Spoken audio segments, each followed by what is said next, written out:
ए स्वामी विवेकानंद लोक संचारधारा नयागढ़ जिला शाखा ई पाठचक्र विषय पर्याय शीर्षक होची माटी मा ममता। आज तार हूँ षष्ठ ई पाठचक्र। आज आलोच्य विषय हूँ भारतर स्वाधीनता संग्राम को नयागढ़ प्रजामंडल अवदान। आज आम पाखे मुख्य वक्ता भाव अच्छा श्रीजुक्त श्रीजुक्त रामकृष्ण रथ सार वरिष्ठ सांबादिक एवं आज ई पाठ्यक्रम को परावृत्त करेंगे श्री रवीन्द्रनाथ साहू सार। वर्तमान मो पाठचक्र सभा कार्य आरंभ पूर्व वर्तमान शिक्षा विभाग अध्यापक श्री व्योमकेश रथ सार को अनुरोध करी आज वेद पाठ पाठ कर। Thank you. धन्यवाद समस्त को नमस्कार। ओम स्वस्ति न इंद्रो वृद्धश्रवा स्वस्ति न पूषा विश्ववेदाः स्वस्ति न प्राच्यो अरिष्टनेमि स्वस्ति न बृहस्पतिर्दधातु। ओम सद्योजाता प्रपद्यामि सद्योजाताय वे नमः। भवे भवे नाति भवे भजस्व मांग भवोद भवाय नमः।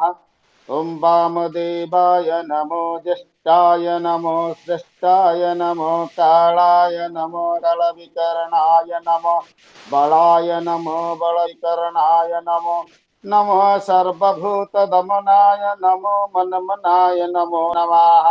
ओम अघोरेभ्यः घोरेभ्यः घोर घोर तरेभ्यः नमस्ते सर्वसर्वेभ्यः नमस्ते अस्तु रुद्र रूपेभ्यः। हम तत्पुरुषाय विद्महे महादेवाय धीमहि तन्नो रुद्रः प्रचोदयात्। ओम ईशानः सर्वविद्यानां ईश्वरः सर्वभूतानां ब्रह्माधिपति ब्रह्मणोऽधिपति ब्रह्मा शिव मे अस्तु सदाशिवो। हरि ओम तत्सत्। धन्यवाद। बहुत बहुत धन्यवाद सर। वर्तमान मु प्रभामय डाकुआ को अनुरोध करी से आज विवेक वाणी पाठ करेंगे। एठारे उपस्थित थिबा समस्त गुरुजन को मोर प्रणाम। मु प्रभामय डाकुआ मु आजिर विवेक वाणी पाठ करुअछि। सर्वप्रथम एही कथा को बुझिबा को चेष्टा कर मनीष नियम गढ़े ना नियम मनीष को गढ़े। मनीष टंका सृष्टि करे ना टंका मनीष को सृष्टि करे। मनीष नामजस लाभ करे ना नामजस मनीष को लाभ करे। प्रथमे मनीष हुओ बंधु। तुमे देखिब केवल एतिकी नुहे अन्य समस्त विषय किपरि आपणा छाए तुम पछ पछे अनुसरण करुछि। कुकुर मानक परि परस्पर मध्यरे गर्जन और कलह एही घृण्य इच्छा परित्याग कर एवं सद उद्देश्य सदुपाय और सद साहस उपरे दंडायमान हो। मनुष्य जन्म लाभ करी पश्चात गोटिए किछि अलिभा दाग रही जाए। स्वामी विवेकानंद। धन्यवाद। धन्यवाद प्रभाम भाई। वर्तमान मु अनुरोध करी रवीन्द्रनाथ साहू साहब को से आज आज मुख्य वक्ता रामकृष्ण रथ सार विषय कि संक्षिप्त कहे एवं आग को ये सभा कार्य को आगे ने। धन्यवाद सर।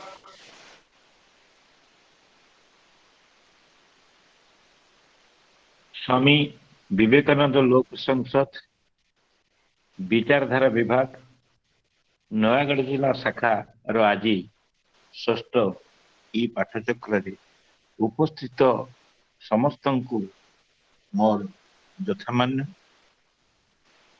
जहा छोटी पर्व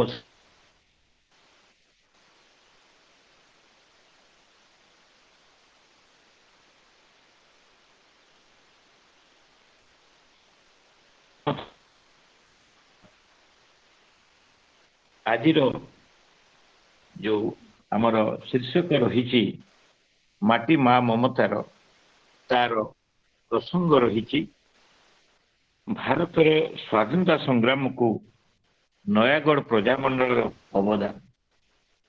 आज आम सौभाग्यक्रमे पाइचु ଜଣେ ଦକ୍ଷ ସୁବକ୍ତା। ସେ ହଉଛନ୍ତି ଆମର ପ୍ରିୟ ରାମକୃଷ୍ଣ ରଥ। ରାମ କୃଷ୍ଣ ଦୁଇଟି ଅବତାରରେ ନାଁଟି ଯୋଡ଼ି ରହିଛନ୍ତି। ଠିକ୍ ତାଙ୍କର କାମ ବି ସେଇଭଳିଆ। ସେ ଏକାଧାରରେ ଜଣେ ସାହିତ୍ୟ ସ୍ରଷ୍ଟା ତଥା ସାମ୍ବାଦିକ। ଯାହା ହଉ ସେ ରାମକୃଷ୍ଣ ରଥଙ୍କୁ ଆଜି ଆମେ ବକ୍ତା ଭାବେ ପାଇଛୁ।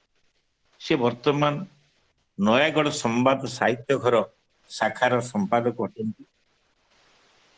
ତାଙ୍କର MA ହିଷ୍ଟ୍ରିରେ ଶିକ୍ଷାଗତ ତଥା MA ଜର୍ଣ୍ଣାଲିଷ୍ଟରେ ମଧ୍ୟ ତାଙ୍କର ଶିକ୍ଷା ସମାପ୍ତ ସେ କରିଛନ୍ତି। ଦୀର୍ଘ 25 ବର୍ଷ କାଳ ସାହିତ୍ୟ ଓ ସାମ୍ବାଦିକ କ୍ଷେତ୍ର ପାଇଁ ନୟାଗଡ଼ ଜିଲ୍ଲା ପାଇଁ ସେ କାର୍ଯ୍ୟ କରି ଆସୁଛନ୍ତି। ତେଣୁ ଏଇ ନୟାଗଡ଼ ଯୋଉ ମାଟି ମା ମମତା, ନୟାଗଡ଼ ମାଟି ପାଇଁ ସେ ଏକ ସୁଯୋଗ୍ୟ ସନ୍ତାନ।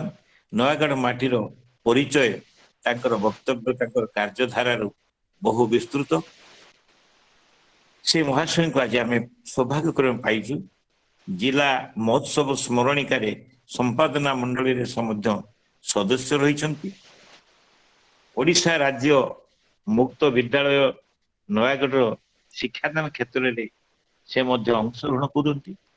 ତେଣୁ ପାଠ ପଢ଼ିବା ମଧ୍ୟ ତାଙ୍କର ଆଉ ଏକ ଧାରା ରହିଛି, ଯାହା ପାଇଁ ସେ ସର୍ବଜନାଦୃତ। ସାମ୍ବାଦିକତା କ୍ଷେତ୍ରରେ ଜିଲ୍ଲା ଓ ରାଜ୍ୟ ସ୍ତରୀୟ ସମ୍ମାନର ଅଧିକାରୀ ସେ ହେଇଛନ୍ତି।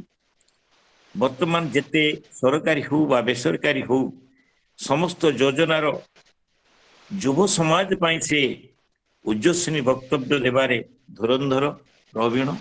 ତାଙ୍କର ବକ୍ତବ୍ୟ ଆଜିର ଯୁବ ସମାଜକୁ ବହୁତ ନୂତନ ପଥ ଦେଖେଇଛି, ବହୁତ ଆହ୍ଲାଦିତ କରିଛି। ସେମାନଙ୍କୁ କର୍ମରେ ଆଗେଇ ଯିବା ପାଇଁ ପ୍ରେରଣା ଯୋଗାଇଛି। ତେଣୁ ଏଇଭଳିଆ ଜଣେ ବକ୍ତାଙ୍କୁ ଆଜି ଆମେ ପାଇଛୁ। ସେ ହଉଛନ୍ତି ସେ ରାମକୃଷ୍ଣ ରଥ ମହୋଦୟ। ଯାହା ହଉ ସେ ନୟାଗଡ଼ ମାଟି ପାଇଁ ଗୋଟେ ସୁଯୋଗ୍ୟ ସନ୍ତାନ। ତାଙ୍କ ବିଷୟରେ କହିଲେ ତ ଅନେକ ରହିଛି। ତେଣୁ ଖୁବ୍ ସଂକ୍ଷିପ୍ତରେ ଯେତିକି ମୁଁ ଜାଣେ, ସେ ଜଣେ ମିଷ୍ଟଭାଷୀ, ଜଣେ ସାହିତ୍ୟ ଚର୍ଚ୍ଚା, ଜଣେ ସାମ୍ବାଦିକ କ୍ଷେତ୍ରରେ ଅତ୍ୟନ୍ତ ଆଗଭର ନିର୍ଭୀକ ଭାବେ କାର୍ଯ୍ୟ କରି ଆସୁଛନ୍ତି। ସାମ୍ବାଦିକତା ଏକ ନିର୍ଭୀକ ପଥ। ଭୟ ନକରି ସତ୍ୟ ଅନୁରାଗୀ, ସତ୍ୟ ଅନୁସରଣ କରି ଆଗକୁ ମାଡ଼ିଗଲେ ସମାଜ ପାଇଁ ତାହା ବିଶେଷ ଭାବରେ ଫଳପ୍ରଦ।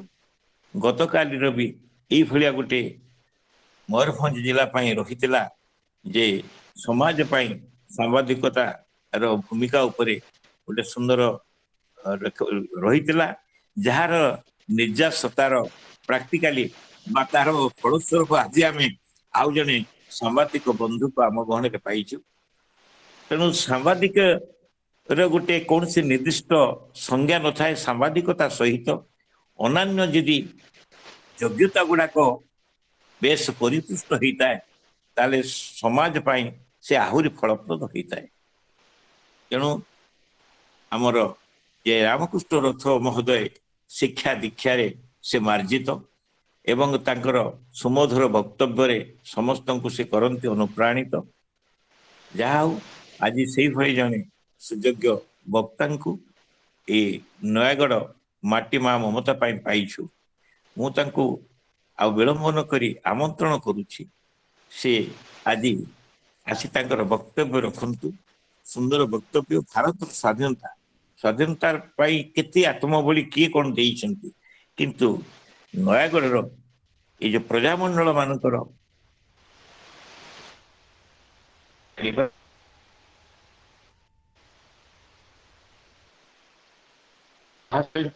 ଆମନ୍ତ୍ରଣ କରୁଛି। ଆଉ ସେ ତାଙ୍କର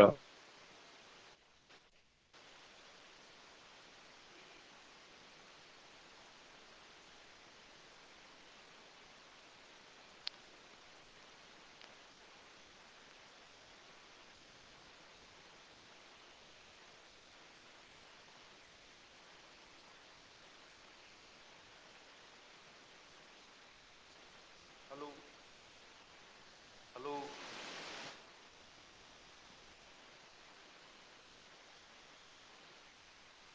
ହଁ କୁହନ୍ତୁ ସାର୍, ଟିକେ ଆଉ ଟିକେ ଶବ୍ଦ କ୍ଲିୟର ହଉନି। ରାମକୃଷ୍ଣ ରଥ ମହୋଦୟ ସାର୍ ସାର୍ କୁହନ୍ତୁ ସାର୍। ଆଜିର এই ସ୍ୱର୍ଣ୍ଣାଭ ମୁହୂର୍ତ୍ତରେ ଡିଜିଟାଲ ମୋଡରେ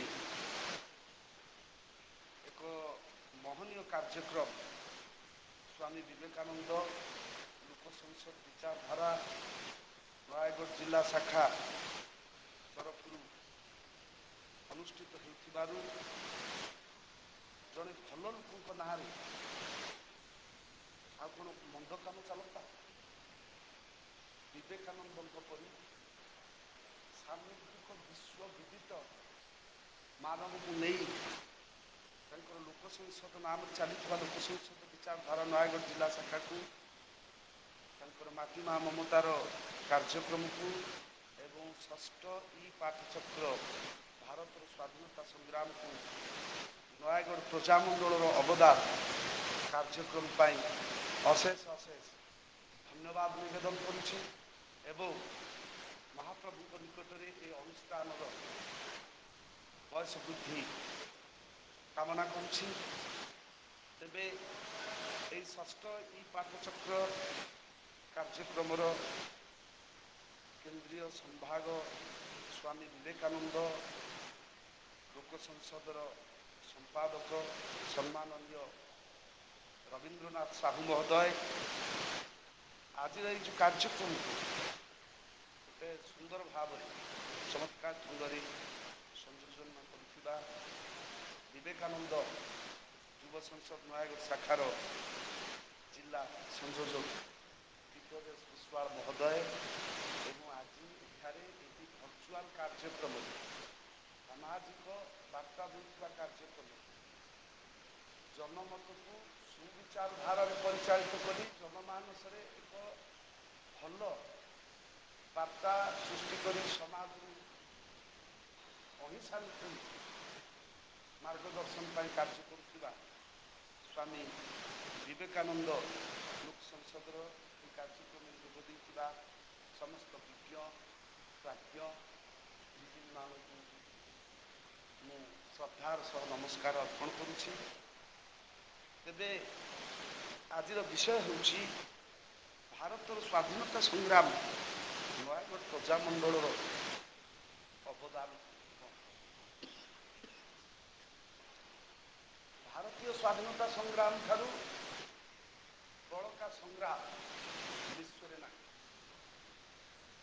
ବିଶ୍ୱର ସବୁଠୁ ଯେଉଁ ବଡ଼ ସ୍ୱାଧୀନତା ସଂଗ୍ରାମ ଆନ୍ଦୋଳନ ହେଇଥିଲା ସେଥିରେ ଓଡ଼ିଶାର ଭୂମିକା, ତା ଭିତରେ ନୟାଗଡ଼ ପ୍ରଜାମଣ୍ଡଳର ଭୂମିକା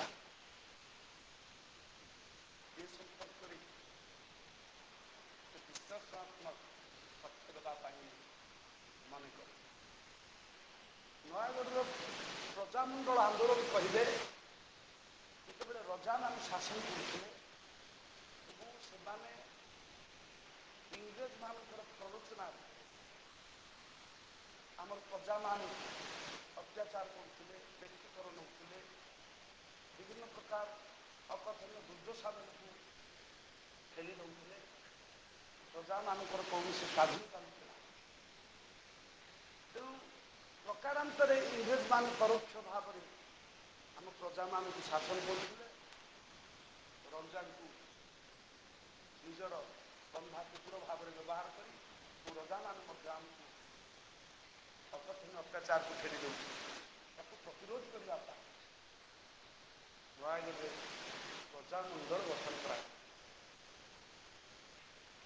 ସମସ୍ତେ ସ୍ୱାଧୀନ ମତ ବ୍ୟକ୍ତ କରିଥିଲେ। ନୟାଗଡ଼ ରାଜ୍ୟର ତତ୍କାଳୀନ ଘୋଷିତ ନୟାଗଡ଼ ରାଜ୍ୟର ପ୍ରତ୍ୟେକ ଲୋକ ସ୍ୱାଧୀନ ଭାବରେ ବିଚରଣ କରି ସେମାନଙ୍କର ଉପରେ କୌଣସି କାର୍ଯ୍ୟକ୍ରମକୁ ଲଦି ଦିଆଯିବ ନାହିଁ। ସେମାନଙ୍କର ସ୍ୱତନ୍ତ୍ରତା ସମ୍ମାନ ଦିଆଯିବ। ସେହି ଭିତ୍ତିଭୂମିକୁ ତିଆରି କରି ନୟାଗଡ଼ ପ୍ରଜାମଣ୍ଡଳ ଗଠନ ହେଲା ଏବଂ ଆପଣମାନେ ରଣପୁରର ବେଜେଲ ଗେଟ୍ ପଲିଟିକାଲ ଏଜେଣ୍ଟ ଇଂରେଜମାନଙ୍କୁ ନିଯୁକ୍ତି କରନ୍ତି, ତାଙ୍କୁ ଫିଙ୍ଗା କିଛି ମାରିଦେବାର କଥା ବି ଶୁଣିଥିବେ। ଏବଂ ସେତେବେଳର ପ୍ରଜାମଣ୍ଡଳ ଆନ୍ଦୋଳନ ଏତେ ଗଭୀର ଭାବରେ, ଏତେ ଜୋରରେ ପ୍ରଭାବଶାଳୀ ଥିଲା, ଯାହାକି ଭାରତର ସ୍ୱାଧୀନତା ଆନ୍ଦୋଳନକୁ ବାଟ ବଢ଼େଇଥିଲା। ଏବଂ ଭାରତର ସ୍ୱାଧୀନତା ଆନ୍ଦୋଳନରେ ନୟାଗଡ଼ ଗଡ଼ଜାତ ପ୍ରଜା ଆନ୍ଦୋଳନର ସ୍ୱର୍ଣ୍ଣାବ ଶିକ୍ଷାର ରହିଛି।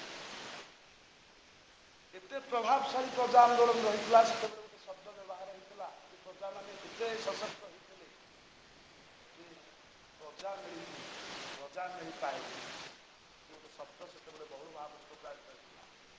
ସେ ପ୍ରଜା ମିଳିପାରେନି, ଏଇ ଶବ୍ଦଟି ବୁଝିପାରୁଥିଲେ ସେତେବେଳର ପ୍ରଜା ଆନ୍ଦୋଳନର ଦୁର୍ଦ୍ଧର୍ଷ ବୀରମାନେ କିଭଳି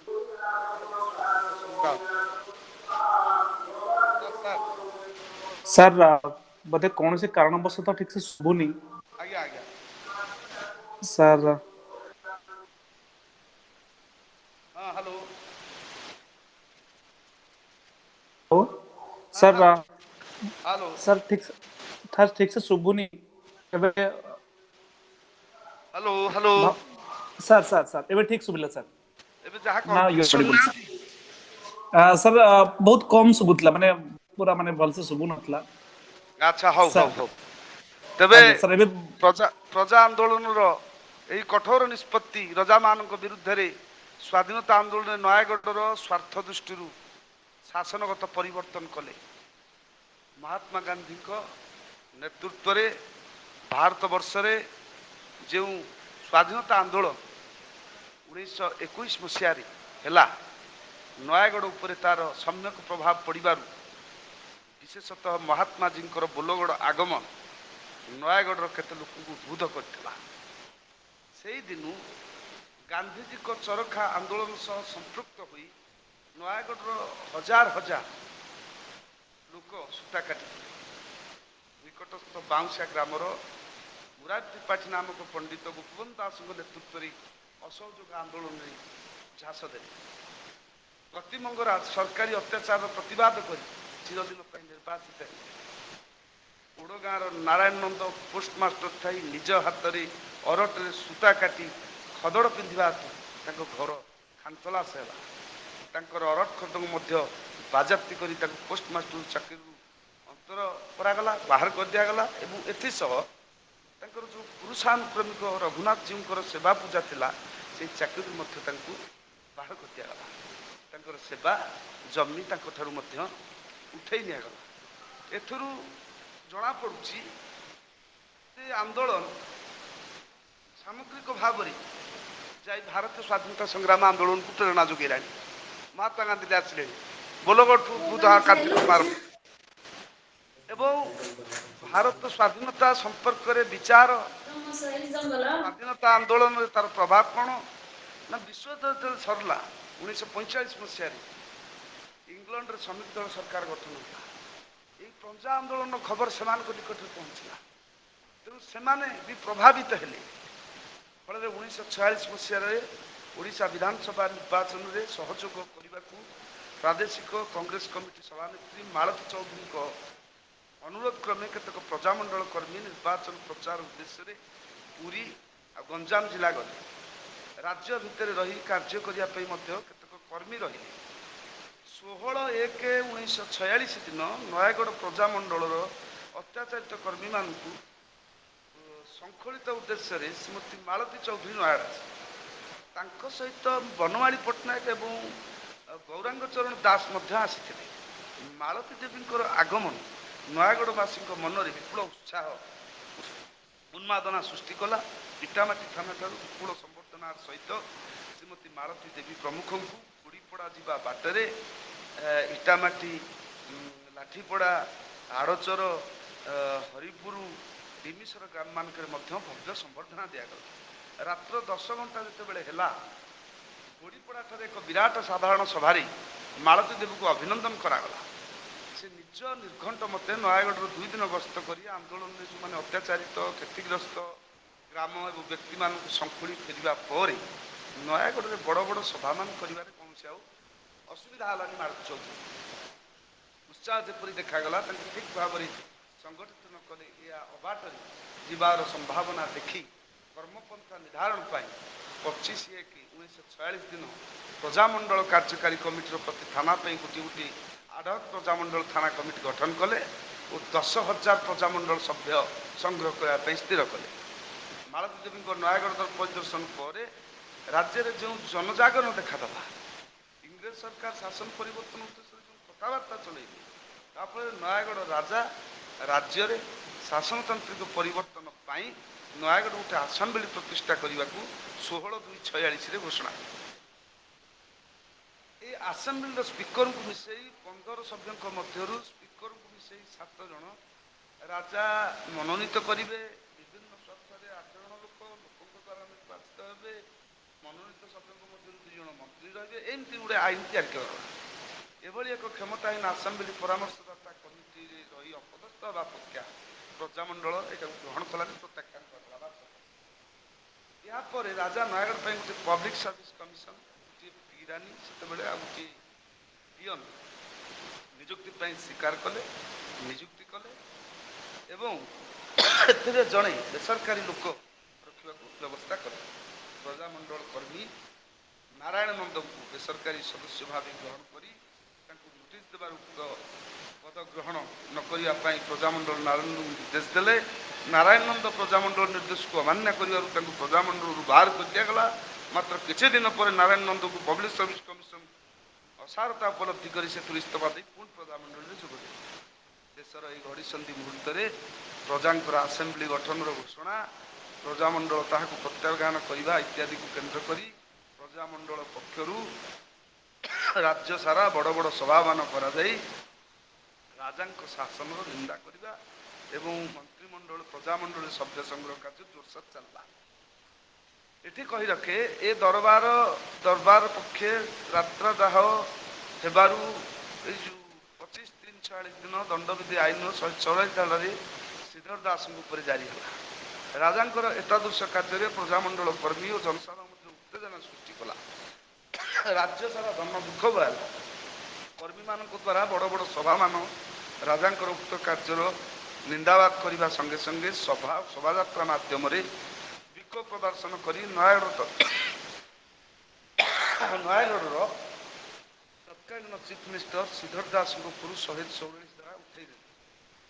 ଗୁଡ଼ିପଡ଼ାଠାରେ ପ୍ରଜାମଣ୍ଡଳର ଏକ ଅଭିବୃଦ୍ଧି ଅନୁଷ୍ଠିତ ହେବା ପାଇଁ 10/3/46 ମସିହାରେ ପ୍ରଜାମଣ୍ଡଳ କାର୍ଯ୍ୟକାରୀ କମିଟି ସ୍ଥିର କଲେ। ସେତେବେଳେ ଓଡ଼ିଶାରେ କଂଗ୍ରେସ ମନ୍ତ୍ରିମଣ୍ଡଳ କରିଥିଲେ ମଧ୍ୟ ଗଡ଼ଜାତମାନଙ୍କରେ ପୁରା ନିସ୍ତବ୍ଧତା ଘଟି ରହିଥାଏ। ପ୍ରଜାମଣ୍ଡଳ ଅନ୍ଧବେଶନ ଭଳି ଏକ ଗୁରୁତର କାର୍ଯ୍ୟ ଅତ୍ୟନ୍ତ କଷ୍ଟଦାୟକ ମନେ ହେଉଥିଲେ ମଧ୍ୟ ଉକ୍ତ ପ୍ରସ୍ତାବ କାର୍ଯ୍ୟକାରୀ କମିଟି ଗ୍ରହଣ କଲେ। ନିର୍ଘଣ୍ଟ ମତେ ମେ ମାସ 25, 26, 27 ତାରିଖ ଦିନ ଅଧିବେଶନ ଅନୁଷ୍ଠିତ ହେବା ପାଇଁ ସ୍ଥିର ହେଲା। ଏଥିପାଇଁ ଶ୍ରୀଧର ଦାସଙ୍କ ସଭାପତିତ୍ୱରେ ଅଭ୍ୟର୍ଥନା କମିଟି ଗଠନ କରାଗଲା। ଶ୍ରୀ ଶୁକ୍ର ବେହେରା, ଉଦୟନାଥ ପୃଷ୍ଟି ଯଥାକ୍ରମେ ଉପସଭାପତି ଓ ସମ୍ପାଦକ ନିର୍ବାଚିତ ହେଲେ। ଗୋପୀନାଥ ପରିଡ଼ା, ଭରତ ମାଝୀ, ଲିଙ୍ଗରାଜ ପ୍ରଧାନ, ପାଣ୍ଡୁଚରଣ ସାହୁ, ଲଡ଼ୁକେଶର ମିଶ୍ର, ଭିକାରୀଚରଣ ମହାନ୍ତି, ପାଣୁ ମହାପାତ୍ର, ବ୍ରହ୍ମଚାରୀ ତ୍ରିପାଠୀ, ଶ୍ୟାମସୁନ୍ଦର ସାହୁ ପ୍ରମୁଖ ଅଭ୍ୟର୍ଥନା ସମିତିର ସଭ୍ୟ ଭାବେ ମনোନୀତ ହେଲେ। ଏ ସମ୍ପର୍କରେ ଆବଶ୍ୟକ ପରାମର୍ଶ ପାଇଁ ଓଡ଼ିଶା ଗଡ଼ଜାତ ପ୍ରଜା ସମ୍ମିଳନୀର ଅଧ୍ୟକ୍ଷ ସାରଙ୍ଗଧର ଦାସଙ୍କୁ ଲେଖାଯିବାରୁ ପ୍ରଜାମଣ୍ଡଳର ଏହି ପ୍ରସ୍ତାବକୁ ସେ ଦୃଢ଼ ସମର୍ଥନ ଜଣାଇବା ସଙ୍ଗେ ସଙ୍ଗେ ଉକ୍ତ ଅଧିବେଶନକୁ ଓଡ଼ିଶା ଗଡ଼ଜାତମାନଙ୍କରେ ପ୍ରଜାମଣ୍ଡଳ କର୍ମକର୍ତ୍ତାଙ୍କୁ ନିୟନ୍ତ୍ରଣ କରିବା ପାଇଁ ପରାମର୍ଶ ଦେଲେ। ତେବେ ଏ ଯେଉଁ 1946 ମସିହା ମାର୍ଚ୍ଚ ମାସରେ ଇଂରେଜ ସରକାର ଭାରତର ସ୍ୱାଧୀନତା ଆଲୋଚନା କରିବା ପାଇଁ ବ୍ରିଟିଶ ମନ୍ତ୍ରିମଣ୍ଡଳ 3 ଜଣ ସଭ୍ୟ sir ଜାଫୋର୍ଡ Cripps, Lord Pethick Lawrence ଓ ମିଷ୍ଟର ଆଲେକଜାଣ୍ଡରଙ୍କୁ ଭାରତ ପଠାଇଲେ। ଏହି ମିଶନ ବିଭିନ୍ନ ରାଜନୈତିକ ଦଳର ନେତୃବର୍ଗଙ୍କ ସହିତ କ୍ଷମତା ହସ୍ତାନ୍ତର ସମ୍ପର୍କରେ ଆଲୋଚନା କଲେ। ଦେଖନ୍ତୁ ଏଠି କଥା ରଖନ୍ତୁ, ପ୍ରଜାମଣ୍ଡଳ ଆନ୍ଦୋଳନ କେତେ ସେତେବେଳକୁ ଜୋର ହେଲାଣି, କେତେ ପ୍ରଭାବ ପକାଇଲାଣି ଯେ ଇଂରେଜମାନେ ଭାରତକୁ ସ୍ୱାଧୀନତା କରିବା ପାଇଁ ତାଙ୍କର ଏଜେଣ୍ଟକୁ ପଠାଇଲେଣି। ଦେଖନ୍ତୁ, ଏବଂ ନୟାଗଡ଼ର ସେତେବେଳେ ବି ବ୍ୟାପକ ଭାବରେ ସେ ବହ୍ନି ଜଳୁଛି ରଜାଙ୍କ ବିରୁଦ୍ଧରେ, ଇଂରେଜଙ୍କ ବିରୁଦ୍ଧରେ। ଦେଖନ୍ତୁ, ଏ ସୁଯୋଗରେ ଓଡ଼ିଶା ପ୍ରଦେଶ କଂଗ୍ରେସ କମିଟି, ओडिशा गणजात गुड़िकर स्थिति संपर्क में विभिन्न ऐतिहासिक तथ्यमूलक कारण मान दर्शाई ओडिशार 26 गोटी गणजात को नयागढ़ सह ओडिशा प्रदेश सहित मिसई बृहत्तर ओडिशा प्रदेश गठन पर प्रस्ताव ग्रहण करते। यही परिप्रेक्षी में ओडिशा तत्कालीन प्रधानमंत्री हरिकृष्ण महताब 10/4/46 ओडिशा गणजात राजा महाराजा मानक चिठी लिखि ओडिशा प्रदेश सहित मिशीजा समस्त दृष्टि हितकार बोली जणाई देइथिले एवं कैबिनेट मिशन निकट में उक्त प्रस्ताव दृढ़ भाव प्रस्तावित करते। प्रस्ताव देशीय राज्य प्रजा परिषद इंदोर प्रस्ताव अनुरूप होइथिबार नयागढ़ प्रजामंडल ओडिशा प्रदेश कांग्रेस कमिटी प्रस्ताव को स्वागत जनाई देश में यह एक संकटजनक परिस्थिति रे निजर फायदा उठाइबा भारत देशी राज्य शासक माने निजर एक संघ राजन्य मंडली गठन करी तारी माध्यम निजर स्वातंत्र रक्षा करने नाना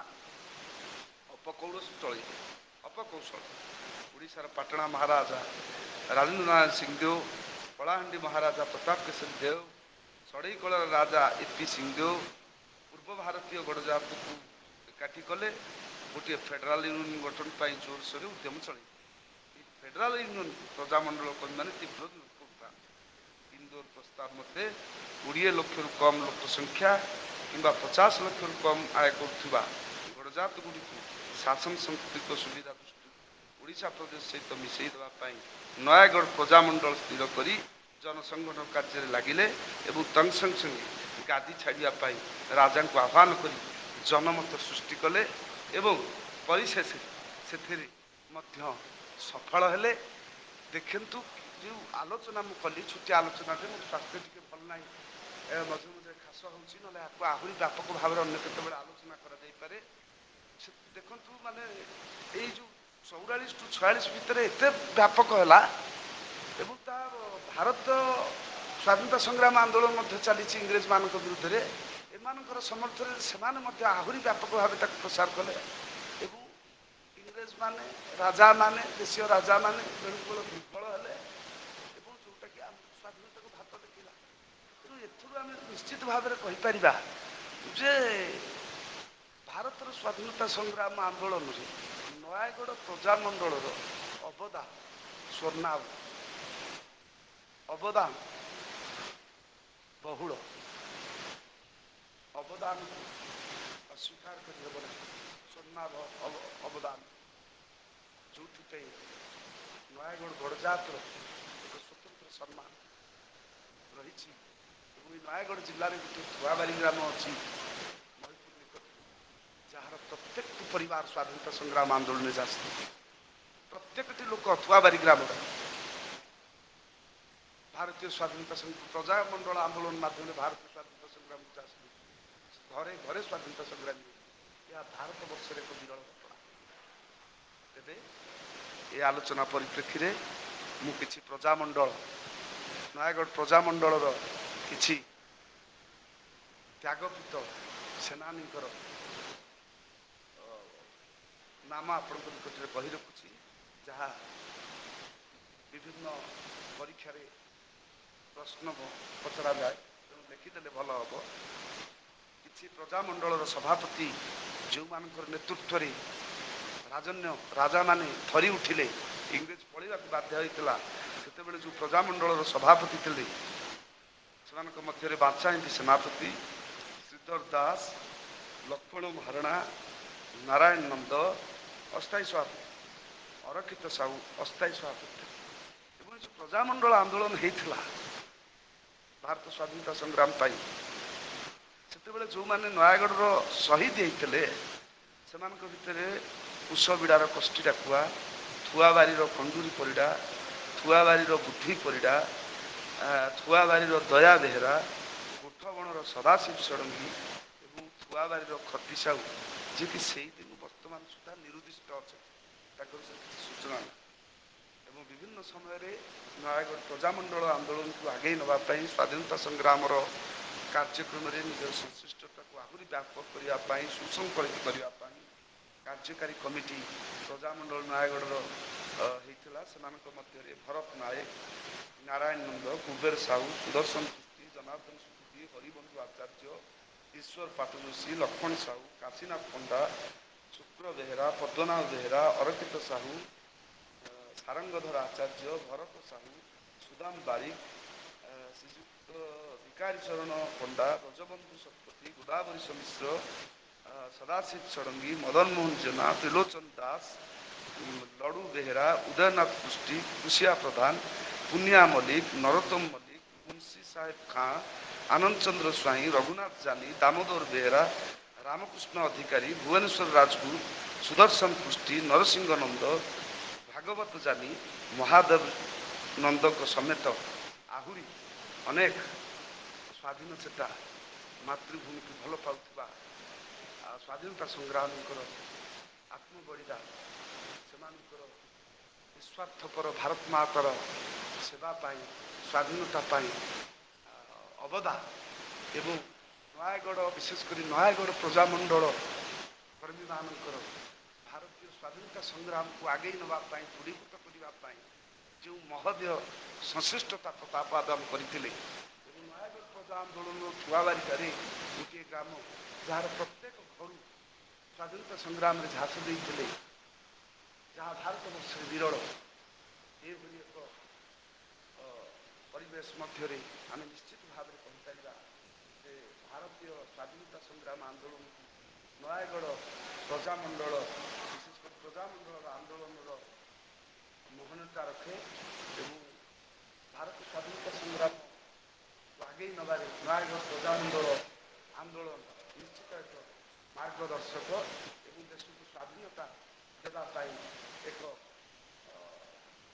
विराट अस्त्र विशाल अस्त्र बोली कहुई स्वामी विवेकानंद संसद विचारधारा नयगढ़ जिला शाखार तरफ पाठचक्र पर्याय शीर्षक माटीमा ममता षष्ठ पाठक विषय रखते भारतीय स्वाधीनता संग्राम नयगढ़ प्रजामंडल अवदान ये एक महान कार्यक्रम संयोजना कृतवास पुष्पा महोदय को आंतरिक शुभेच्छा अभिनंदन धन्यवाद अर्पण कर संपादक भाव केन्द्रीय संभोग स्वामी विवेकानंद लोक संसद संपादक भाव रवींद्रनाथ साहू सम्माननीय महोदय जो सामग्रिकतार परिचय देले सामग्रिक भाव में जनसमाज को एक सकारात्मक दिगरे आगे नापी जो विभाग मध्यम अनुष्ठान मध्यम चेष्टा कर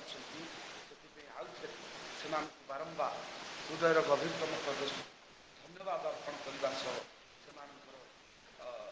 सुदीर्घ और निरामय जीवन यापन उभय कार्यकर्ता एवं अनुष्ठान महाप्रभु निकट में निवेदन कर मोर वक्तव्य को एठारे विराम देवाई उचित मन करुच्ची।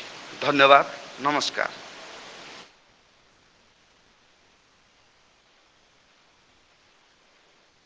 आगको समय बहुत पड़ी वक्ता महोदय बोधे सूचना पाई कि नथिबे आमर 50 पर्यंत चलवा कथा या भितर संयोजक महोदय को मो आह्वान करुच्ची जदि किसी प्रश्न थाए ता भितर आलोचना रहू तापर आमे आगु को बढ़िबा जदि किसी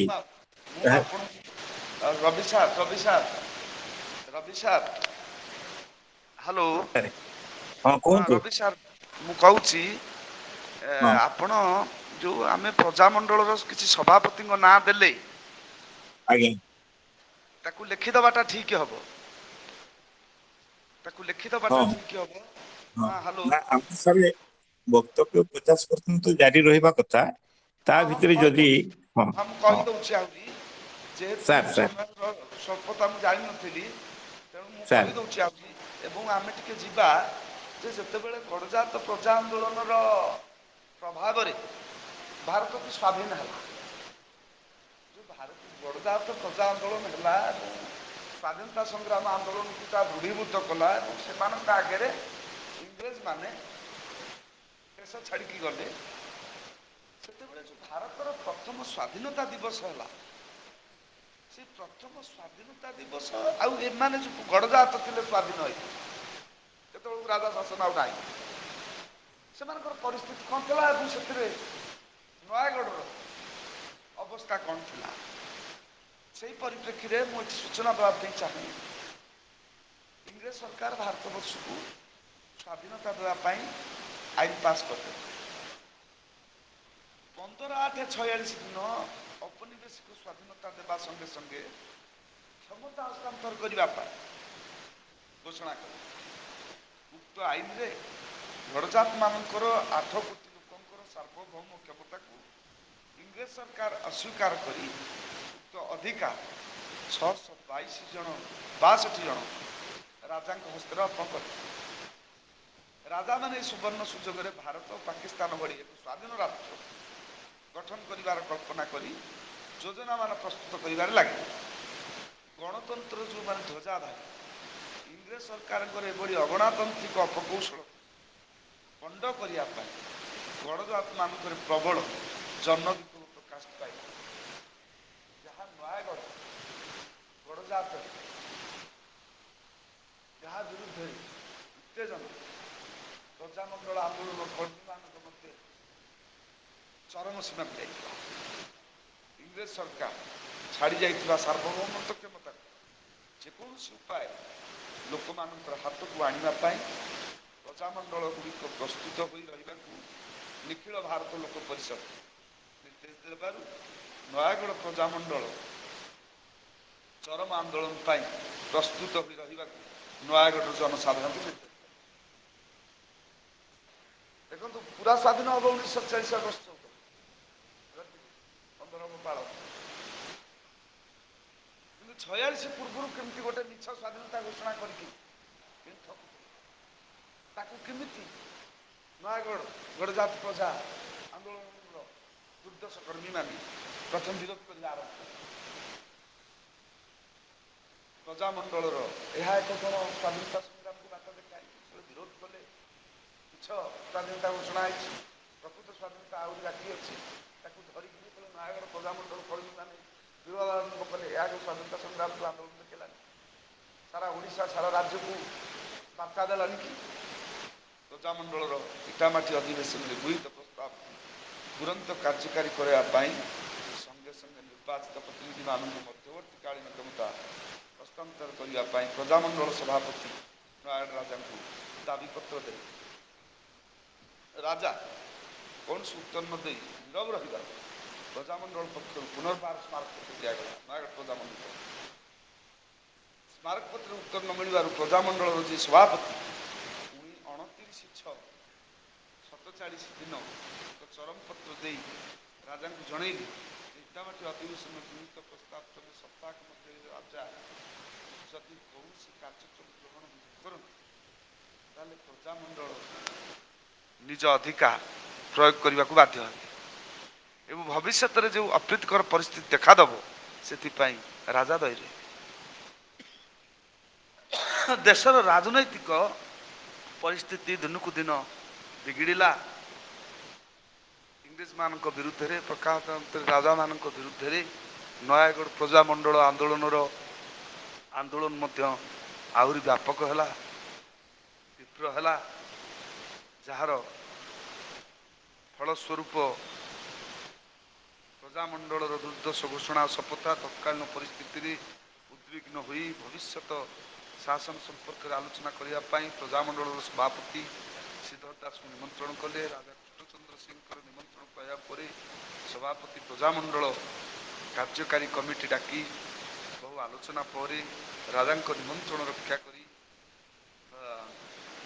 ସ୍ଥିତ ହେଲା ଏବଂ ନିମନ୍ତ୍ରଣ ରକ୍ଷା କରିବା ପାଇଁ ସ୍ଥିର ହେଲା ଏବଂ ପ୍ରଜାମଣ୍ଡଳ ସଭାପତିଙ୍କୁ ସହାୟ କରିବା ପାଇଁ ବାଞ୍ଛାଇନ୍ତି ସେନାପତି ମୁନି ସାହେବ ଖାଁଙ୍କୁ ତାଙ୍କ ସହ ଆଲୋଚନାରେ ଭାଗ ନେବା ପାଇଁ ପଠାଇବାର ବ୍ୟବସ୍ଥା ସ୍ଥିର କରାଗଲା। ପ୍ରଜାମଣ୍ଡଳ ପ୍ରତିନିଧି ଓ ସଭାପତିଙ୍କ ସହ ରାଜାଙ୍କର ଦୀର୍ଘ ଆଲୋଚନା ପରେ ସ୍ଥିର ହେଲା 1948 ସେପ୍ଟେମ୍ବର ପୂର୍ବରୁ ରାଜା ଲୋକଙ୍କ ଦ୍ୱାରା ନିର୍ବାଚିତ ବ୍ୟକ୍ତିମାନଙ୍କୁ ନେଇ ଏକ ସମ୍ବିଧାନ ପ୍ରଣୟନ ସଭା ଗଠନ କରିବେ ଓ ସମ୍ବିଧାନ ସଭା ଯେଭଳି ସମ୍ବିଧାନ ପ୍ରଣୟନ କରିବେ ତାହା ତଦନୁସାରେ କ୍ଷମତା ହସ୍ତାନ୍ତର କରିବେ। ଏହା ନିଜ ଦଳ ସ୍ୱରୂପ ପ୍ରଜାମଣ୍ଡଳ ହାତରେ ମଧ୍ୟବର୍ତ୍ତୀକାଳୀନ କ୍ଷମତା ହସ୍ତାନ୍ତର କରେ। 14/8/47 ସିନେଟ ପ୍ରସ୍ତାବ ପାଇଁ ପ୍ରତିଷ୍ଠା ପାଇଁ ଯେଉଁ ଘୋଷଣା କରି ନିଜର କ୍ଷମତା ଦାବି କରିବାର ପୂର୍ଣ୍ଣ ସୁଯୋଗ ରାଜା ରଖିଥିଲେ ସେ ତା ଅଯଥା ପ୍ରୟୋଗ କରିବେ ନାହିଁ ବୋଲି ଦୃଢ଼ ପ୍ରତିଶ୍ରୁତି ଦେଲେ। ତାଙ୍କ ଭାଇ ବୃନ୍ଦାବନ ଚନ୍ଦ୍ର ସିଂଙ୍କ ସହିତ ପ୍ରଜାମଣ୍ଡଳର 2 ଜଣ ସଭ୍ୟଙ୍କୁ ନେଇ ମନ୍ତ୍ରିମଣ୍ଡଳ ଗଠନ କରିବାର ସ୍ଥିର ହେଲା। ରାଜା ଏବଂ ପ୍ରଜାମଣ୍ଡଳ ଭିତରେ ଯେଉଁ ନିଷ୍ପତ୍ତି ହେଲା ତାକୁ ଭିତ୍ତି କରି ରାଜା 25/8/47 ଏକ ଘୋଷଣା ପ୍ରକାଶ କଲେ। ରାଜାଙ୍କ ଘୋଷଣା ପ୍ରକାଶ ପାଇଲା ପରେ ପ୍ରଜାମଣ୍ଡଳ ନିର୍ଦ୍ଦେଶ କ୍ରମେ ପ୍ରଜାମଣ୍ଡଳ ଆସେମ୍ବଲି ଦଳର ନେତା ଉପନେତା କ୍ରମାନ୍ୱୟରେ ଶ୍ରୀଧର ଦାସ ବାଞ୍ଛାଣୀ ସେନାପତି ମଧ୍ୟବର୍ତ୍ତୀକାଳୀନ ମନ୍ତ୍ରିମଣ୍ଡଳରେ ଯୋଗ ଦେଲେ ଏବଂ 10/9/47 ଦିନ ବୃନ୍ଦାବନ ଚନ୍ଦ୍ର ସିଂ, ଶ୍ରୀଧର ଦାସ ଓ ବାଞ୍ଛାଣୀ ସେନାପତି ପ୍ରମୁଖ ମନ୍ତ୍ରୀ ଭାବେ ଶପଥ ଗ୍ରହଣ କରି ଶାସନ ଦାୟିତ୍ୱ ଗ୍ରହଣ କଲେ। ଶପଥ ଗ୍ରହଣ ପରେ ମନ୍ତ୍ରିମଣ୍ଡଳର ବୈଠକ ହୋଇ ବିଭାଗ ବଣ୍ଟନ ହେଲା। ପ୍ରଧାନମନ୍ତ୍ରୀ ବୃନ୍ଦାବନ ଚନ୍ଦ୍ର ସିଂ ସାଲିସ ବିଭାଗ, ପାଲିସ ବିଭାଗ ସହିତ ସାମାନ୍ୟ କିଛି ବିଭାଗର ଦାୟିତ୍ୱ ଗ୍ରହଣ କଲେ। ଅବଶିଷ୍ଟ ସମସ୍ତ ବିଭାଗ ମନ୍ତ୍ରୀ ଶ୍ରୀଧର ଦାସ ଓ ବାଞ୍ଛାଣୀ ସେନାପତିଙ୍କ ଦାୟିତ୍ୱରେ ରହିଲା। ଚୁକ୍ତି ମତେ ମନ୍ତ୍ରୀମାନେ ନିଜ ନିଜ ବିଭାଗ ଉପରେ ସମ୍ପୂର୍ଣ୍ଣ ଅଧିକାରୀ ରହିବେ। ପ୍ରଧାନମନ୍ତ୍ରୀ କୌଣସି ବିଭାଗର ହସ୍ତକ୍ଷେପ କରିବାର ଅଧିକାର ନଥିଲା ବା ସେ ଇସ୍ତଫା ଦେଲେ ମନ୍ତ୍ରିମଣ୍ଡଳ ଭାଙ୍ଗିଯିବାର ମଧ୍ୟ। ମନ୍ତ୍ରୀମାନେ କ୍ଷମତା ଗ୍ରହଣ କରି ଦେଖନ୍ତି ଯେ ରାଜା ରାଜକୋଷକୁ ଶୂନ୍ୟ କରିଦେଇছে। ଅଭିଜ୍ଞ ରାଜକର୍ମଚାରୀମାନଙ୍କୁ ବାଧ୍ୟତାମୂଳକ ଭାବେ ଅବସର ଦେଇ ତାଙ୍କ ଜାଗାରେ ତାଙ୍କ ନିଜ ପକ୍ଷର ନୂତନ ଲୋକଙ୍କୁ ରାଜ୍ୟର ବଡ଼ ବଡ଼ ପଦବୀ ଦେଇଛନ୍ତି। କେତେକ ବଡ଼ ବଡ଼ ଗ୍ରାମ ମଧ୍ୟ ସେ ବିରୋଧ କରାଗଲା। ଏହା ଏକ ଭୁଲ ବାର୍ତ୍ତା ଯାଉଛି ବୋଲି ମନ୍ତ୍ରୀମାନେ ପୁନର୍ବାର ବିରୋଧ କରିବା ଆରମ୍ଭ କଲେ। ଏ କଥା ମଧ୍ୟ ପ୍ରଜାମଣ୍ଡଳ ଆନ୍ଦୋଳନ କର୍ମୀମାନଙ୍କ ଭିତରେ ପହଞ୍ଚିଗଲା। ଫଳରେ 19 ଗୋଟି ଗ୍ରାମକୁ ପରବର୍ତ୍ତୀ ଅବସ୍ଥାରେ ଫେରାଇ ଦେବା ପାଇଁ ରାଜ୍ୟଙ୍କୁ ବାଧ୍ୟ କରାଗଲା ଏବଂ ତାହା ଫେରାଇ ଦେଇଥିଲେ। ଲାଞ୍ଚ ପୁରାପୁରି ଉଠିଲା। ରାଜକର୍ମୀମାନେ ନିୟମିତତା ରକ୍ଷା କରି କାର୍ଯ୍ୟ କଲେ। ଶ୍ରୀଧର ଦାସ ପ୍ରଜାମଣ୍ଡଳ ସଭାପତି ଥାଇ ମନ୍ତ୍ରିମଣ୍ଡଳ ଯୋଗ ଦେଇଥିବାରୁ ଜଣେ ବ୍ୟକ୍ତି 2ଟି ଦାୟିତ୍ୱରେ ରହିବା ଉଚିତ ନୁହେଁ ବୋଲି ମନେକରି ପ୍ରଜାମଣ୍ଡଳ ସଭାପତି ପଦରୁ ଇସ୍ତଫା ଦେଲେ। ଏହି କାରଣରୁ 25/10/46ରେ ପ୍ରଜାମଣ୍ଡଳ ଏକ ବିଶେଷ ଅଧିବେଶନ ହୋଇ ଉପସଭାପତି ଲକ୍ଷ୍ମଣ ମହାରଣାଙ୍କୁ ସଭାପତି ଭାବେ ମନୋନୀତ କରାଗଲା। ଏହି ଅଧିବେଶନ ମନ୍ତ୍ରିମଣ୍ଡଳକୁ ସାହାଯ୍ୟ ତଥା ଉପଦେଶ ଦେବା ପାଇଁ ପ୍ରଜାମଣ୍ଡଳ ସଭାପତି ଲକ୍ଷ୍ମଣ ମହାରଣା, ଅଞ୍ଚଳ କାଉନସିଲର ସଭାପତି ସାରଙ୍ଗଧର ଦାସ, ବିଧାୟକ ବନୱାଳି ପଟ୍ଟନାୟକଙ୍କୁ ନେଇ ଏକ ପରାମର୍ଶଦାତା କମିଟି ଗଠନ କରାଯାଇଥିଲା। ବିଶେଷତଃ ମିଶ୍ରଣ ପ୍ରସ୍ତାବକୁ ରାଜନୈତିକ ସ୍ତରରେ କାର୍ଯ୍ୟକାରୀ କରାଇବା ସବ୍ କମିଟିର ପ୍ରଧାନ କାର୍ଯ୍ୟ ହୋଇଥିଲା। ବନୱାଳି ପଟ୍ଟନାୟକ ଅଧିକାଂଶ ସମୟ ନୟାଗଡ଼ରେ ରହି ମିଶ୍ରଣ ପାଇଁ ଓଡ଼ିଶା ନେତୃବୃନ୍ଦ ତଥା ପ୍ରଜାମଣ୍ଡଳ ସହିତ ଯୋଗସୂତ୍ର ରଖିଥାଏ ଓ ଶ୍ରୀ ମହତାବଙ୍କ ପରାମର୍ଶ କ୍ରମେ ମିଶ୍ରଣ ପାଇଁ ଆକର୍ଷଣୀୟ ଆବଶ୍ୟକ କାର୍ଯ୍ୟକ୍ରମ ଚାଲିଥାଏ।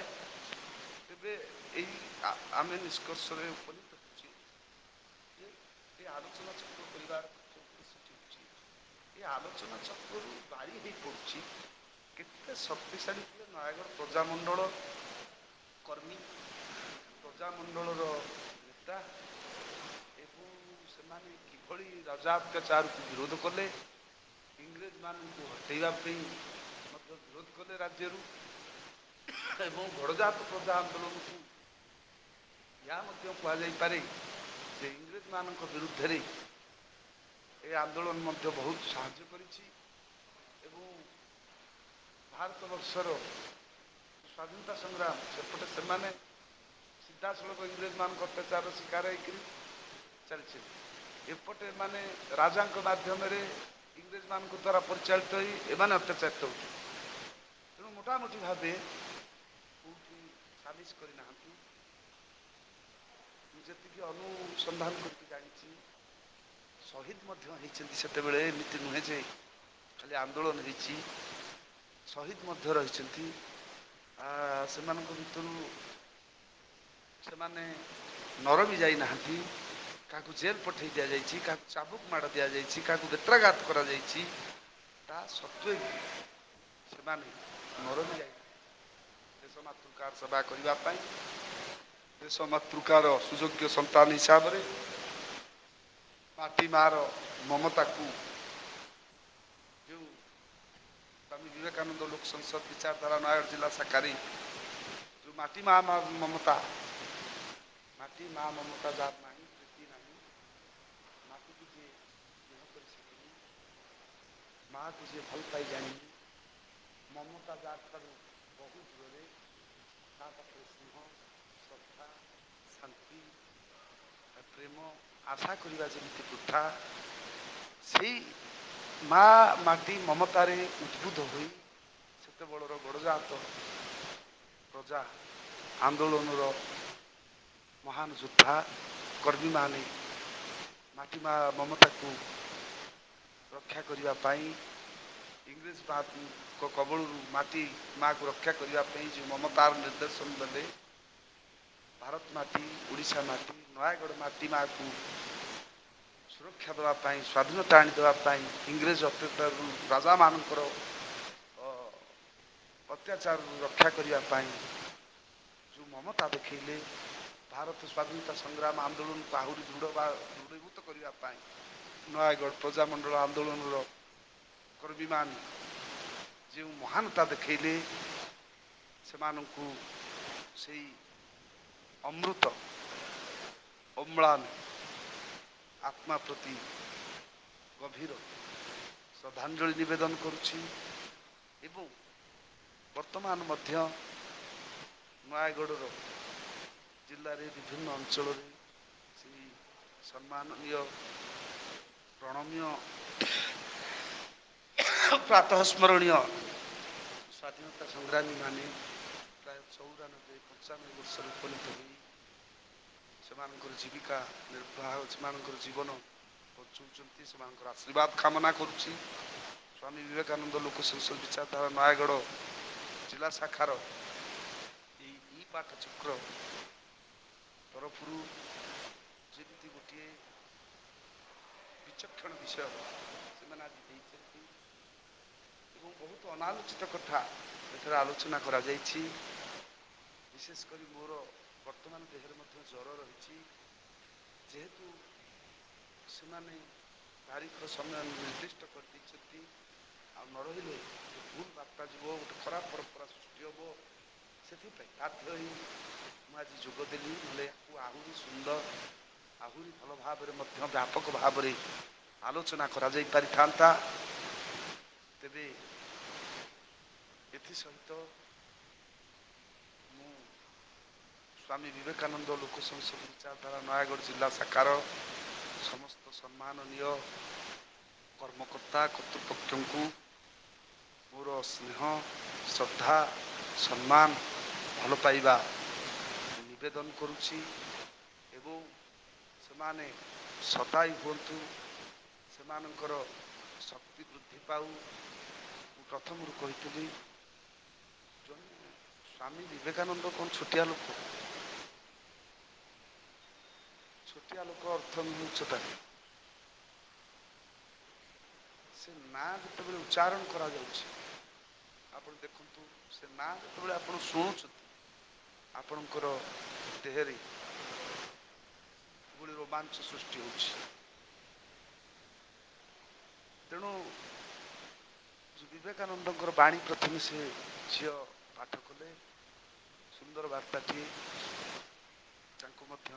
स्वतंत्र भाव में धन्यवाद आज से पिलादिने गोटे कथा शुणी माँ कहती यदि चंदन बण रे रहिबो ताले चंदन चंदन बासना बिछुआती बण रे रहिबो ताले देह कुंडे तेणु स्वामी विवेकानंद लोक संसद विचारधारा नयागढ़ जिला शाखा एक चंदन बण बोली मु मन करे एवं तार संस्पर्श जो मैंने आसवे से माने मोहनीय होइजिबे एवं सामाजिक कुसंस्कार को आदौ प्रश्रय देवे ना एवं समाज रे दुर्नीति करने सुजोग देवे ना परिप्रेक्षी में पुनर्बार स्वामी विवेकानंद लोक संसद विचारधारा नयागढ़ जिला शाखार समस्त हाथ जोड़ी नमस्कार निवेदन कर मोर वक्तव्य सांग करुछि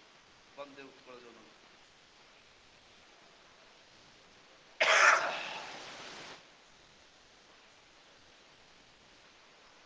सरला सार सरला एबे संयोजक महोदय को निवेदन करी जदि ଚାଟ୍ ବକ୍ସରେ କିଛି ପ୍ରଶ୍ନ ଥାଏ ଆମେ ସେ ପ୍ରଶ୍ନ ଉତ୍ତର କାର୍ଯ୍ୟକ୍ରମକୁ ଯିବା ତାପରେ ଆଗକୁ ବଢିବା। ସାର୍ ବର୍ତ୍ତମାନ ସୁଦ୍ଧା ଚାଟ୍ ବକ୍ସରେ କୌଣସି ସେମିତି କିଛି ମାନେ କୋଶ୍ଚିନ୍ ଆସିନାହିଁ। ଯଦି କିଏ ଚାହୁଁଛନ୍ତି ତାହେଲେ ଯାହା ବି କୋଶ୍ଚିନ୍ ଅଛି ଆପଣ ଚାଟ୍ ବକ୍ସରେ ଟାଇପ୍ କରିପାରିବେ। ଯାହା ହଉ ସାର୍ ଆଜି ଗୋଟେ ମାନେ ଆମର ଯେତେବେଳେ ନବମ ଦଶମରେ ପଢ଼ା ହେଉଥିଲା ଯେ ଗୋଟେ ମଧୁସୂଦନ ଦାସଙ୍କର ଗୋଟେ ପଙ୍କ୍ତି ମୋର ମନେ ପଡ଼ୁଛି ଯେ ଆମର ଥିଲା ଯେ ତୋପରା ବୋଲାଉ ଉତ୍କଳ ସନ୍ତାନ କାହିଁ ପାଇଁ ଏତେ ଭିଡ଼ୁ ତୋହରି ଜନନୀ ରୋଦନ କରିଲେ କାହିଁ ପାଇଁ କହିବାକୁ କାହିଁ ଡରୁ ତୋ ପୂର୍ବ ପୁରୁଷ ଜୟ କରିଥିଲେ ଗଙ୍ଗା ଠାରୁ ଗୋଦାବରୀ ତାଙ୍କରି ଅରୁଷ ଜନ୍ମ ହୋଇ କେଉଁ ଗୁଣେ ତାଙ୍କୁ ସରି। ଯାହା ହଉ ଏଇ ପଙ୍କ୍ତି ଥିଲା। ମୁଁ ସେତେବେଳେ ଭାବୁଥିଲି ଯେ ଆକ୍ଚୁଆଲି ଆମ ନୟାଗଡ଼ର ଅବଦାନ କ'ଣ। ଯେତେବେଳେ ପଢ଼ୁଥିଲି ଯେତେବେଳେ ନବମ ଦଶମ ପଢ଼ୁଥିଲି ବା ଛୋଟ ପିଲା ପଢ଼ୁଥିଲି ସେତେବେଳେ ମୁଁ କହୁଥିଲି ଆମ ନୟାଗଡ଼ ବିଷୟରେ କାହିଁ ଲେଖା ହେଇନି, ଆମ କ'ଣ ନୟାଗଡ଼ର କିଛି ଅବଦାନ ନାହିଁ।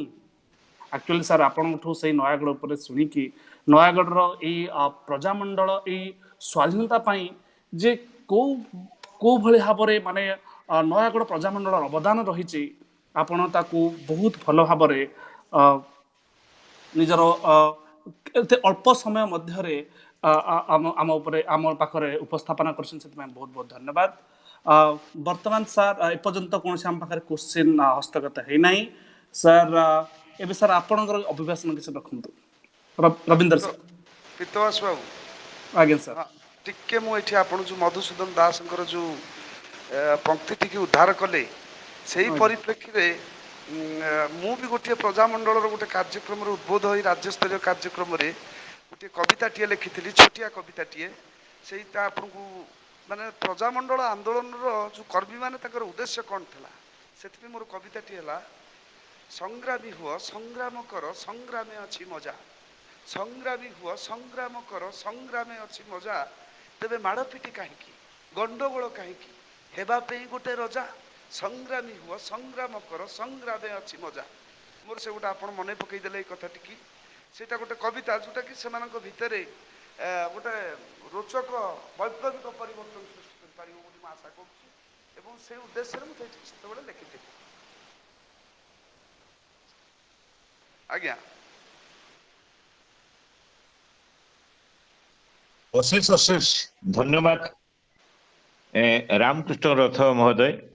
ଅସୁସ୍ଥତା ସତ୍ତ୍ୱେ ଆପଣଙ୍କର ଯୋଉ ଓଜସ୍ୱନୀ ବକ୍ତବ୍ୟ ରଖିଲେ ଆମ ପାଇଁ ବେଶ ଫଳପ୍ରଦ ହେଇଛି। ବେଳେ ବେଳେ ଯାନ୍ତ୍ରିକ ତ୍ରୁଟି ପାଇଁ କିଛି ସମୟ ଆମେ ଶୁଣିବାରେ ଟିକେ ଅସୁବିଧା ପାଉଥିଲେ ବି ଯାହା ହଉ ଆପଣଙ୍କର ସେଇ ବକ୍ତବ୍ୟ ଆମକୁ ବାନ୍ଧି ରଖିପାରିଛି ଏତେ ସମୟ। ଆଜି ପ୍ରଶ୍ନ ଉତ୍ତର କାର୍ଯ୍ୟକ୍ରମ ନଥିଲେ ବି ଆମେ ନିଜ ଭିତରେ ନିଜେ ନିଜେ ଭାବୁଛେ ଯେ ସେ ବକ୍ତବ୍ୟ ଶୁଣି ସେ କାଳର ଆନ୍ଦୋଳନ ବର୍ତ୍ତମାନ ଆନ୍ଦୋଳନ ଭିତରେ ସତେ କେତେ ଫରକ। ସେତେବେଳେ ଯୋଉ ପ୍ରକାର ଆନ୍ଦୋଳନ କରାହଉଥିଲା, ଯାହା ବିରୁଦ୍ଧରେ କରାଯାଉଥିଲା ସେଇମାନଙ୍କୁ କେବଳ ଆମେ ହଇରାଣ ହରକତ ଅସହଯୋଗ କରୁଥିଲୁ। କିନ୍ତୁ ଏବେ ଦେଖିଲେ ଆମକୁ ଲାଗେ ଆମ ଲୋକେ କେବଳ ହୀନସ୍ତା ହଉଛନ୍ତି, ଆମେ ଲୋକ କେବଳ କଷ୍ଟ ପାଉଛନ୍ତି, ଏ ଜନତା ମରୁଛି କିନ୍ତୁ ଆଉ କିଛି ଲାଭ ହଉନି। ଟିକେ ଟିକେ କଥାରେ ଆନ୍ଦୋଳନ ଧର୍ମଘଟ କରି ବର୍ତ୍ତମାନ ଲୋକମାନଙ୍କୁ ହଇରାଣ ହରକତ କରାହଉଛି, ଜାତୀୟ ସମ୍ପତ୍ତି ନଷ୍ଟ କରାହଉଛି। କିନ୍ତୁ ଆନ୍ଦୋଳନ ଜାରି ରହୁ, ଯୋଉମାନଙ୍କ ବିରୁଦ୍ଧରେ ସେଇମାନଙ୍କ ପାଖରେ ଆନ୍ଦୋଳନ ରହୁ, ଏଇଟା ହିଁ ଆଜିର ଗୋଟେ ବାର୍ତ୍ତା ଆସୁଛି। ତେଣୁ ମହାତ୍ମା ଗାନ୍ଧୀ ଯୋଉ ଅସହଯୋଗ ଆନ୍ଦୋଳନର ବାର୍ତ୍ତା ଦେଇଥିଲେ, ଅସହଯୋଗ କାହାକୁ କରାହଉଥିଲା? ଯୋଉ ଶାସକ ମାନେ ଅନ୍ଧ ଭଳି ଆମ ମାନଙ୍କୁ ଅମାନୁଷିକ ଭାବରେ ଅତ୍ୟାଚାର କରୁଥିଲେ ତାଙ୍କୁ ଅସହଯୋଗ କରାହଉଥିଲା। ସେ କେବେ ନିଜର ମା ଭଉଣୀ ମାନଙ୍କୁ ବା ଡାକ୍ତରଖାନାକୁ ଯିବା ବାଟରେ ଲୋକଙ୍କୁ ହଇରାଣ କରିବାକୁ ଅସହଯୋଗ କରିକି ଆନ୍ଦୋଳନ କରୁନଥିଲେ। ଆଜିର ଆନ୍ଦୋଳନ ଦୁଃଖ ଲାଗେ, କିଛି କେହି ଭାବନ୍ତିନି ଯିଏ ଯାହା ହେଇଯାଉ, ଶାସକ ଜାଗାରେ ଥାଉ ପଛେ ସିଏ କେତେ ଆରାମରେ ରହୁଛନ୍ତି, କିନ୍ତୁ ଲୋକକୁ ବିଭ୍ରାନ୍ତି କରାହଉଛି, ଲୋକଙ୍କୁ ହଇରାଣ କରୁଛି। ସମୟ ଆସିଛି ସେଇ ଇତିହାସକୁ ପୁନରୁଦ୍ଧାର କରିବା ଏବଂ ଆଗକୁ ବଢିବା। ଆମେ ବିଶ୍ଳେଷଣ କରିବା ପ୍ରକୃତ ଧର୍ମଘଟ କ'ଣ, ଆନ୍ଦୋଳନ କେମିତି କରାଯିବା ଉଚିତ, କ'ଣ କଲେ ଆମେ ଫଳପ୍ରସୂ ହବୁ। ଏଇ ପ୍ରକାର ଭାବନା ବର୍ତ୍ତମାନ ସମାଜରେ ଦେଖା ଦେଇଛି। ଲୋକେ ଅତିଷ୍ଠ ହେଲେଣି। ଆନ୍ଦୋଳନ ନା ଶୁଣିଲେ ପୁଣି ଆଜି ଆନ୍ଦୋଳନ, ପୁଣି ଆଜି ଗୋଟେ ବନ୍ଦ ଡାକରା। ଏଇ ଯୋଉ କଷ୍ଟ, ଏଇ କଷ୍ଟଟା ବର୍ତ୍ତମାନ ସମସ୍ତଙ୍କ ଭିତରେ, ହୃଦୟ ଭିତରେ ଜାଗ୍ରତ ହେଲାଣି। ତେଣୁ ଅନ୍ୟାୟ ବିରୁଦ୍ଧରେ ସ୍ୱର ଉତ୍ତୋଳନ କରିବାଟା ଠିକ, ଅନ୍ୟାୟ ବିରୁଦ୍ଧରେ ଧର୍ମଘଟ କରିବା ଠିକ, ଅନ୍ୟାୟ ଭିତରେ ଆନ୍ଦୋଳନ କରିବା ଠିକ, କିନ୍ତୁ ଜନତାକୁ ଦୁଃଖ ଦେଇକି ନୁହେଁ। ବର୍ତ୍ତମାନ ଜନତା ହିଁ ହଉଛନ୍ତି ଆନ୍ଦୋଳନ ପାଇଁ ହିନସ୍ତା। ଏଇଟା ଚିନ୍ତା କରିକି ଆମେ ଆଗକୁ ବଢିବାର ସମୟ ବର୍ତ୍ତମାନ ଆସିଛି। ତେଣୁ ଯାହା ହଉ, ରାମକୃଷ୍ଣ ରଥ ସେଇ ସମୟର ଇତିହାସର ଯୋଉ ପ୍ରଜାମଣ୍ଡଳଙ୍କର ଯୋଉ ଆନ୍ଦୋଳନ, ଯୋଉ ସ୍ୱାଧୀନତା ପାଇଁ ସେମାନଙ୍କର ଯୋଉ ବଳିଦାନ, ସେମାନଙ୍କର ଯୋଉ ନିଷ୍ଠାପର ଉଦ୍ୟମ, ସେ ଆମକୁ ତାର ଛବି ଦେଖେଇଲେ ବାର୍ତ୍ତାରେ। ତେଣୁ ଏହା ସମସ୍ତଙ୍କୁ ଅନୁପ୍ରାଣିତ କରୁ, ଆଉ ବିଜୟର ମାନେ ମା ମାଟି ମମତାର ଧାରାରେ, ସ୍ରୋତରେ ଆମେ ଆହୁରି ଆଗକୁ ସମସ୍ତେ ଯାଉ। ଖାଲି ନୟାଗଡ଼ ମାଟି ନୟାଗଡ଼ବାସୀଙ୍କ ପାଇଁ ନୁହେଁ, ସେ ସମଗ୍ର ମାନବ ସମାଜ ପାଇଁ ସେ ମାଟି। ସେଇ ମାଟିକୁ ପ୍ରଣାମ, ଏବଂ ସେଇ ମା ମାଟି ମମତାରେ ସମସ୍ତେ ଉଦ୍ବୋଧିତ ହୋଇ ଆସନ୍ତୁ, ଆଗକୁ ବଢିବା। ଏଇଭଳିଆ ପାଠଚକ୍ର ଜରିଆରେ ଆମେ ଅନ୍ୟମାନଙ୍କୁ ନବ ଚେତନା ଦେବା, ନବଯୁଗର ଗୋଟେ ତିଆରି କରିବା ପାଇଁ ପ୍ରେରଣା ପାଇବା ଏବଂ ପ୍ରେରଣା ଦେବା। ଆଉ ବିଶେଷ ମୁଁ ସମୟ ନେଉନାହିଁ। ଏହା ହିଁ ହେଉଛି ଆଜି। ଯାହା ହଉ, ଶେଷରେ ପୁନର୍ବାର ରାମକୃଷ୍ଣ ମହୋଦୟଙ୍କୁ ତାଙ୍କର ଅସୁସ୍ଥତା ସତ୍ତ୍ୱେ ଯୋଉ ବକ୍ତବ୍ୟ ରଖିଲେ, ସେଇଥିପାଇଁ ଅଶେଷ ଅଶେଷ ମୋର ହୃଦୟରେ ତାଙ୍କୁ ଧନ୍ୟବାଦ ଅର୍ପଣ କରୁଛି। ଆଉ ଧନ୍ୟବାଦ ଧନ୍ୟବାଦ। ଆଗକୁ ଯିବା। ଏବେ ସଂଯୋଜକ ମହୋଦୟ ଆଉ ଯୋଉ କାର୍ଯ୍ୟକ୍ରମ ରହିଛି ଆଗକୁ ନିଅନ୍ତୁ। ଧନ୍ୟବାଦ ପର୍ବ, ତାପରେ ଆମ ଶାନ୍ତି ମନ୍ତ୍ର। ବର୍ତ୍ତମାନ ଧନ୍ୟବାଦ ଅର୍ପଣ ଏବଂ ଶାନ୍ତି ପାଠ ପାଇଁ ମୁଁ ସଂସ୍କୃତ ବିଭାଗର ଅଧ୍ୟାପିକା ଶୁଭଶ୍ରୀ ସାହୁ ମ୍ୟାଡାମଙ୍କୁ ଅନୁରୋଧ କରୁଛି।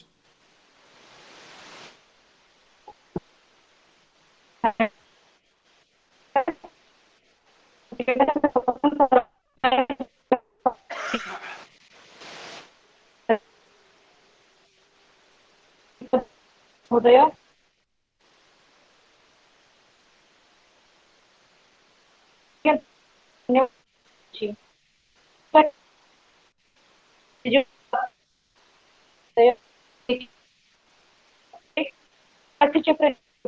ଶୁଭଶ୍ରୀ ମ୍ୟାମ୍ ଶୁଣି ପାରୁନୁ ଆପଣଙ୍କ କଥା। ଟିକେ ଅଡିଓ ପ୍ରୋବ୍ଲେମ ହଉଛି। ମ୍ୟାମ୍ ଟିକେ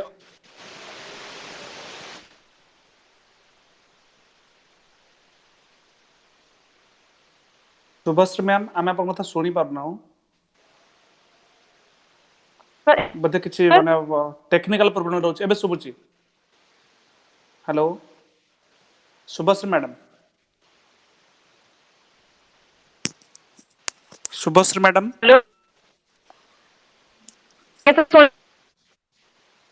ମ୍ୟାମ୍ କିଛି ଟେକ୍ନିକାଲ ପ୍ରୋବ୍ଲେମ ଲାଗି ବୋଧେ ଆପଣଙ୍କୁ ଶୁଭା ମାନେ ଠିକ କଥା ସେ ଶୁଭୁନି।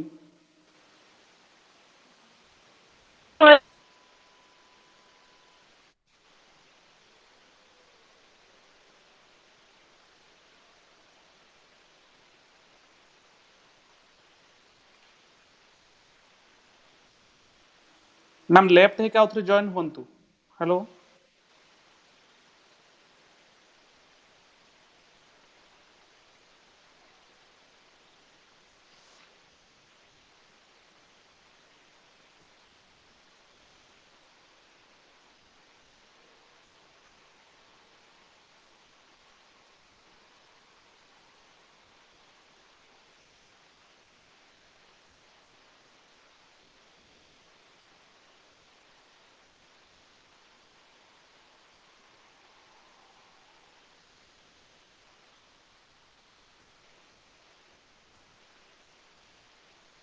ଶୁଭଶ୍ରୀ ମ୍ୟାଡାମ ମୋ କଥା ଶୁଣି ପାରୁଛନ୍ତି? ଶୁଭଶ୍ରୀ ମ୍ୟାଡାମ,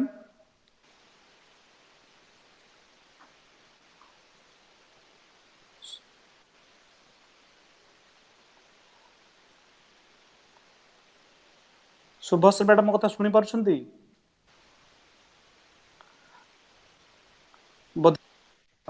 ବୋଧେ କୌଣସି ଯାନ୍ତ୍ରିକ ତ୍ରୁଟି ଲାଗି ମ୍ୟାଡାମଙ୍କର ବୋଧେ ଅଡିଓ ପ୍ରୋବ୍ଲେମ ରହୁଛି। ଆପଣ ସେ ପର୍ବ ଲିଭନ୍ତୁ, କିଛି ଅସୁବିଧା ନାହିଁ, ସଂଯୋଜକ ମହୋଦୟ କରିପାରିବେ। ଯଦି କିଛି ପ୍ରୋବ୍ଲେମ ଅଛି ଆପଣ ତା ସମାପନ କରନ୍ତୁ। Okay okay sir. ତ ଆଜି ଏଇ ଏତେ ଅସୁବିଧା ସତ୍ତ୍ୱେ ଆମ ଏଇ ପାଠଚକ୍ରରେ ଶ୍ରୀଯୁକ୍ତ ରାମକୃଷ୍ଣ ରଥ ଯୋଗ ଦେଇଥିବାରୁ ମୁଁ ତାଙ୍କୁ ବହୁତ ବହୁତ ଧନ୍ୟବାଦ ଜ୍ଞାପନ କରୁଛି, ଅର୍ପଣ କରୁଛି। ଏଥିସହିତ ରବୀନ୍ଦ୍ର ସାର୍ ସବୁଥର ଭଳି ବୋଧେ ମ୍ୟାକ୍ସିମମ୍ ଟାଇମ୍ସ ମାନେ 5 ଥର ବୋଧେ ସାର୍ ପୌରୋହିତ କଲେଣି। ତେଣୁ ସାର୍ଙ୍କୁ ମଧ୍ୟ ମୁଁ ଏଇ ନୟାଗଡ଼ ଶାଖା ତରଫରୁ ବହୁତ ବହୁତ ଧନ୍ୟବାଦ ଅର୍ପଣ କରୁଛି। ଏବଂ ଯେତେ ଏଠାରେ ଉପସ୍ଥିତ ଯେଉଁମାନେ ସବୁ ଏଠି ଉପସ୍ଥିତ ଅଛନ୍ତି ସମସ୍ତଙ୍କୁ ହୃଦୟର ଗଭୀର ପ୍ରଦେଶରୁ ମୁଁ ଧନ୍ୟବାଦ ଅର୍ପଣ କରୁଛି। ବର୍ତ୍ତମାନ ଶାନ୍ତିପାଠ ପାଇଁ ବ୍ୟୋମକେଶ ସାର୍, ବ୍ୟୋମକେଶ ସାର୍, ଯାହା ହଉ ସାର୍ଙ୍କର ଅଡିଓ କ୍ଲିୟର ଅଛି। ସାର୍ ଶାନ୍ତିପାଠ ପାଇଁ ବର୍ତ୍ତମାନ ବ୍ୟୋମକେଶ ସାର୍ଙ୍କୁ ଅନୁରୋଧ କରୁଛି। ॐ द्यौः शान्तिः, अन्तरिक्षः शान्तिः, पृथिवी शान्तिः, आप शान्तिः, औषधयः शान्तिः, वनस्पतयः शान्तिः, विश्वे देवाः शान्तिः, ब्रह्मा शान्तिः, शान्तिरेव शान्तिः, सामा शान्तिरेधि। ॐ शान्तिः शान्तिः शान्तिः। धन्यवाद।